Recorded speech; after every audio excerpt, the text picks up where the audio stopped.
ज्ञानी कहते हैं कि अनुकूलता में किया हुआ भेद विज्ञान प्रतिकूलता आने पर छूट जाता है। इसलिए अनुकूलता में भी थोड़ी प्रतिकूलताएं उत्पन्न करके भेद विज्ञान करना चाहिए। भेद विज्ञान माने हमारी अपनी स्वसत्ता का ज्ञान और अपने से भिन्न पर सत्ता का ज्ञान करना चाहिए, और पर सत्ता में अपनापन छोड़ के अपनी सत्ता में अपनापन करना, यही भेद विज्ञान है। उस भेद विज्ञान से ही हम पर सत्ता से भिन्न अपनी चैतन्य सत्ता का अनुभव कर सकते हैं। जितने भी जीव मुक्त हुए हैं वह सब भेद विज्ञान के कारण ही हुए हैं, अर्थात अपनी सत्ता को ने पृथक जाना और शरीर संयोगों की सत्ता को पृथक जाना।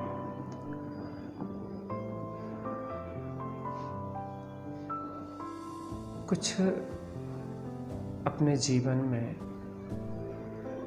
प्रतिकूल परिस्थितियां,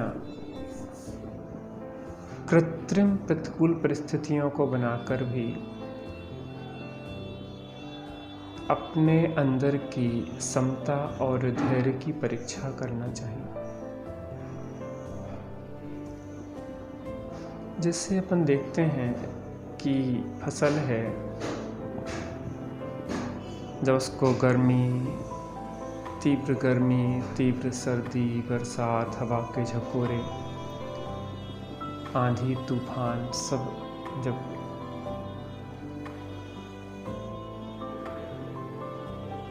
उसको परिपक्व करते हैं, प्रकार से कहें, वह जो तेज सर्दी है वो भी उसको एक मजबूती दे रही है, तेज गर्मी भी मजबूती दे रही है, आंधी तूफान भी मजबूती दे रहे हैं, और बरसात सब कुछ बार बार बालों को बरसात की झकोरे, हवा के झकोरे गिरा देते हैं, वो फिर उठ के खड़े हो जाते हैं। हमारे जीवन में भी हमें कुछ प्रतिकूलताओं को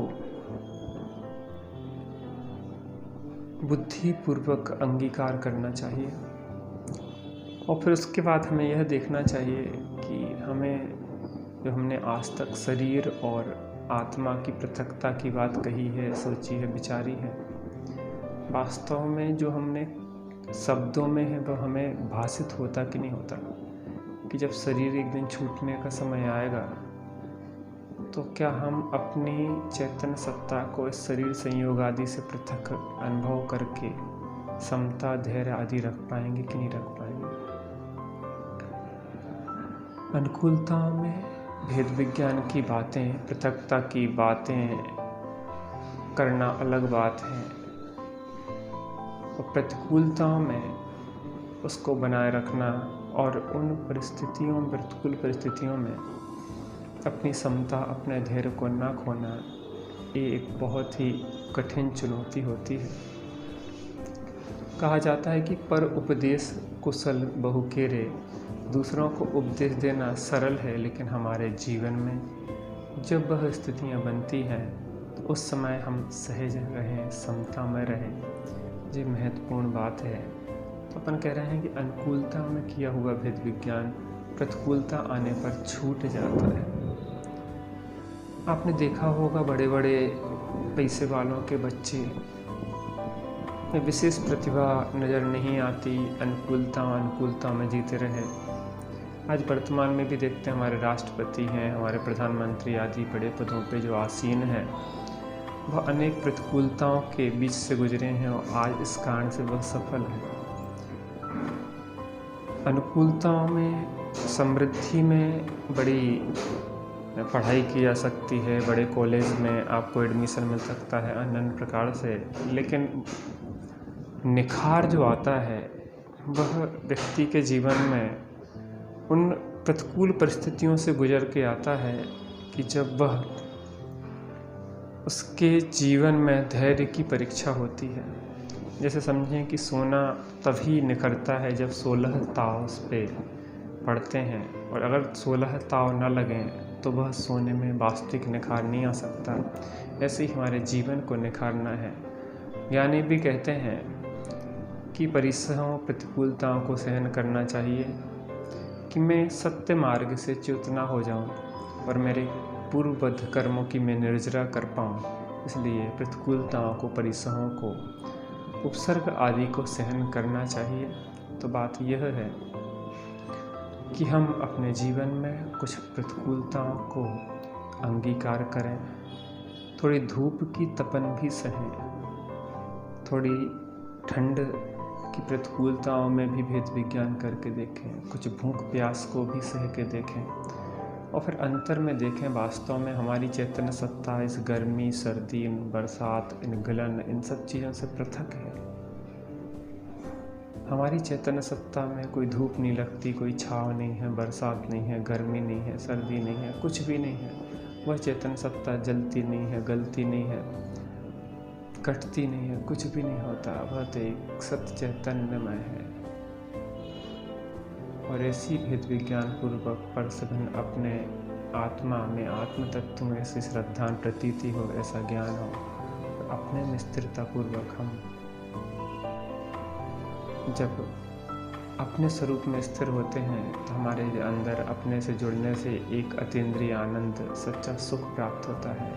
जो भगवंत सतत सुख को अनुभव कर रहे हैं, उस सुख का अंश हमारे जीवन में प्रकट होता है और हम क्रमशः उस सुख की डोर को पकड़ के परिपूर्ण सुख की ओर बढ़ते हैं। मेरी मंगल भावना है कि हम सभी अपने जीवन में प्रतिकूलताएं आए तो उनसे घबराएं नहीं, बल्कि वह एक अवसर समझें कि हमारे जीवन में एक अवसर मिला भेद विज्ञान के लिए। हमने जो पढ़ा था, सुना था, समझा था, उस परीक्षा की घड़ी आई है। और प्रतिकूलता ना हो तो कुछ कृत्रिम प्रतिकूलता उत्पन्न करें, जिससे हम और मजबूत होकर मुक्ति मार्ग में बढ़ें और सुखी हों। देखिए, जैसे अपन देखते हैं कि जो सैनिक होते हैं तो उन्हें ट्रेनिंग दी जाती है, अनेक प्रतिकूलताएं, भूख प्यास रखा जाता है, सर्दी गर्मी में रखा जाता है। क्यों रखा जाता है कि कभी बॉर्डर पे हैं, भोजन नहीं मिल रहा, पानी नहीं मिल रहा, प्रतिकूलता है, तो उसके बीच में जो अपने धैर्य को छोड़ तो नहीं देंगे। ऐसा ही एक साधक है, वह साधना क्षेत्र में बढ़ रहा है और साधना क्षेत्र में बढ़ते हुए अनेक प्रतिकूलताएं कर्मोदय से आ सकती हैं।